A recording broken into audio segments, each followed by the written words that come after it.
তোর কটা ছেলে রে? মাইদা মেয়ে করে 13টা ছেলে। আর রিক্স নিবি? নিচ্ছি তো, ফের নিচি? যতদিন না মরবো ততদিন রিস্ক নিয়ে যাবো।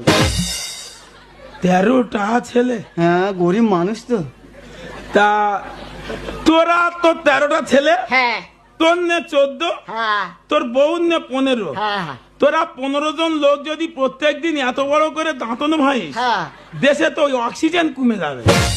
এইটা ছোট হবে, ছোট হবে? দাঁত মাঝে পাতা সামেত মেজে দেবো। পাতা সামনে মেজা দিবি? হ্যাঁ কি বলি শোন না, বল। তোর কাছে এই জন্য ডেকেছি একটা কথা বলার জন্য। হ্যাঁ আমার বউ যতবার রিক্স নিচ্ছে হ্যাঁ বুঝলি? রে, আর ঠিক সেই সময় তোর বউ রিক্স নিচ্ছে। নিচ্ছে তো। তোর বাড়িটা পালের চকের মাথায়, হ্যাঁ হ্যাঁ হ্যাঁ হ্যাঁ বলছি তো। মোড়ের মাথায়, হ্যাঁ হ্যাঁ আর আমার বাড়িটা ধর ভেতরে। হ্যাঁ তাহলে ছেলে যদি ওই পথে আসে, হ্যাঁ। তোর বউ যদি রিক্স নয়, হ্যাঁ। সব ছেলে তো তোর বউ ওখান মুখে ধারে আটকে দিচ্ছে।